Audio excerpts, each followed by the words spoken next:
A través de un comunicado, Transparencia Internacional expresó su preocupación por el aumento de concentración de poder en tiempos de pandemia en manos del presidente Iván Duque, en detrimento de las otras ramas del poder y las libertades ciudadanas. Si bien en el diseño institucional colombiano el Poder Ejecutivo cuenta con una amplísima capacidad de decisión, su poder ha aumentado de forma preocupante en meses recientes. Una de las razones ha sido la creciente cercanía del gobierno a las mayorías en el Congreso.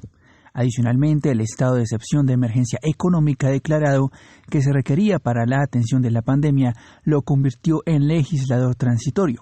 Igualmente, se identifica un debilitamiento de las autoridades descentralizadas locales frente al gobierno central y se han presentado acciones cuestionables del gobierno que afectan las libertades de expresión, participación ciudadana y acceso a información pública.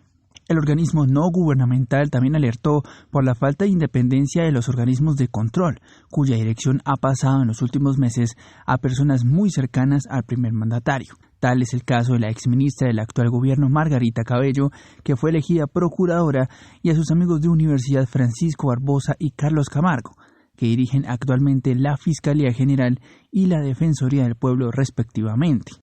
Se suma el riesgo de pérdida de autonomía de los órganos que deben ejercer control sobre el Ejecutivo. Durante 2020 se han elegido personas cercanas al gobierno para dirigir la Fiscalía General de la Nación, la Procuraduría General de la Nación y la Defensoría del Pueblo, situación ante la cual se corre el grave riesgo de afectar la independencia que deben tener dichos órganos externos de control frente al Poder Ejecutivo.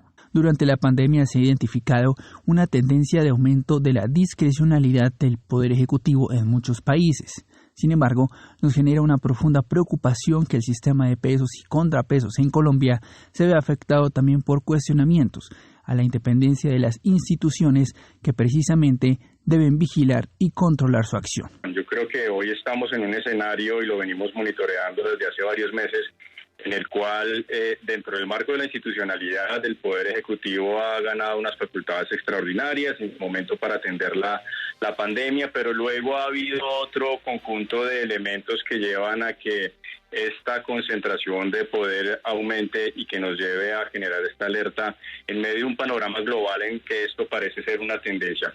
¿A qué me refiero?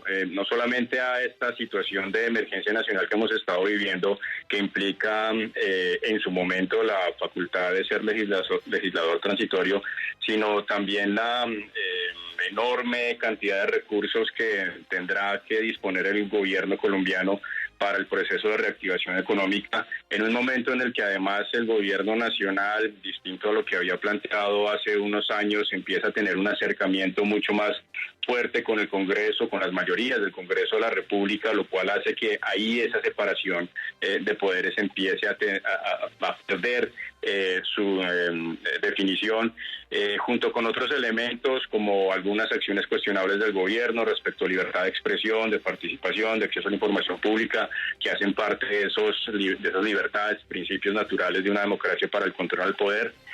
Y lo que hemos visto además de órganos de control, que como usted bien lo refiere, hace parte de los diseños institucionales, pero que hoy, viéndolo desde este conjunto de factores, lleva a que posiblemente en comparación con otros momentos de nuestra historia reciente, el Poder Ejecutivo esté ganando mucho más poder frente a otras ramas de nuestra institucionalidad pública. La creciente cercanía, como lo dije antes, entre el legislativo y el ejecutivo hace que, como lo hemos visto en algunas decisiones recientes, algunos de los planteamientos prioritarios del ejecutivo parecieran tener mucha más agilidad frente a lo que hemos visto antes. No es necesariamente malo, pero es uno de los elementos que, de nuevo, en su conjunto llama la atención. Y a esto se suma pues que se ha cuestionado el Congreso en materia de poder ejercer un control político mucho más efectivo, mucho más activo.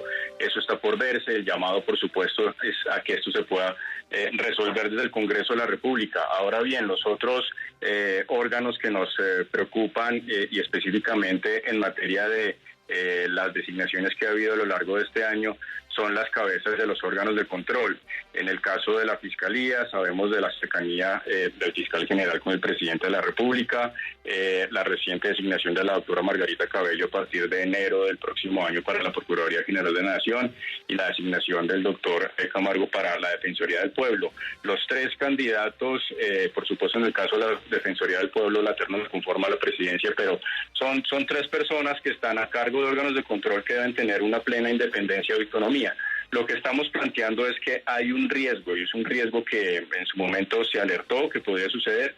Hoy es evidente y estaríamos en un escenario en el cual tendríamos que depender altamente de esa discrecionalidad de estas personas para demarcar esa independencia, distancia frente al Ejecutivo. Esto hace que la situación sea un poco más incierta e inestable frente a la capacidad de independencia del sistema de control.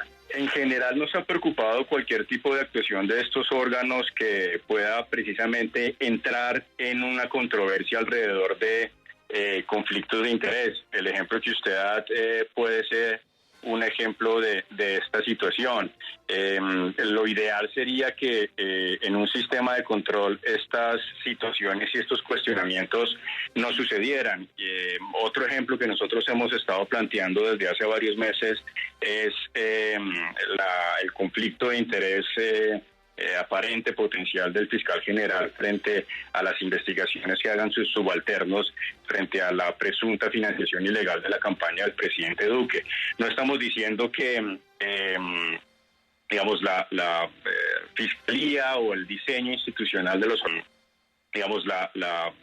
fiscalía o el diseño institucional de los órganos de control per se sea malo, sino que las decisiones que se pueden dar por personas cercanas al presidente de la República entran en cuestionamientos que de nuevo generan inestabilidad e incertidumbre y que no deberían estar sucediendo si lo que queremos es un sistema de control cada vez más efectivo en la vigilancia, el abuso del poder y la vigilancia a riesgos de corrupción. Nuestro problema que vemos hoy, y de nuevo, no es esta administración exclusivo, es un problema derivado de diseños institucionales que sobre todo se trastocan luego de haber aprobado en Colombia la reelección presidencial. Digamos que ahí ya empezamos a tener problemas y en el pasado hemos alertado sobre el efecto que esa modificación tuvo en permitir una intromisión indebida entre poderes públicos en nuestro país. Es decir, en efecto tenemos un problema estructural y de diseño y que habría que abordarlo por el curso adecuado. Pero al mismo tiempo tenemos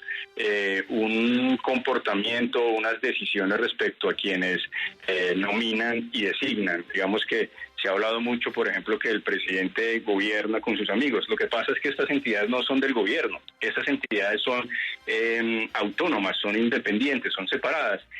Y entonces tenemos un problema, y posiblemente no solamente de este gobierno, sino de gobiernos anteriores, de buscar que personas cercanas al Ejecutivo lleguen ahí. La situación se ha dado y por supuesto con en cada uno de sus casos correspondientes la decisión final en el caso de la Corte Suprema respecto al fiscal y el Congreso de la República frente a Procuraduría y Defensoría. Pero la realidad es que hoy estamos con personas que son completamente cercanas al presidente Duque en las cabezas de los órganos de control de la Fiscalía y esa realidad no se puede negar.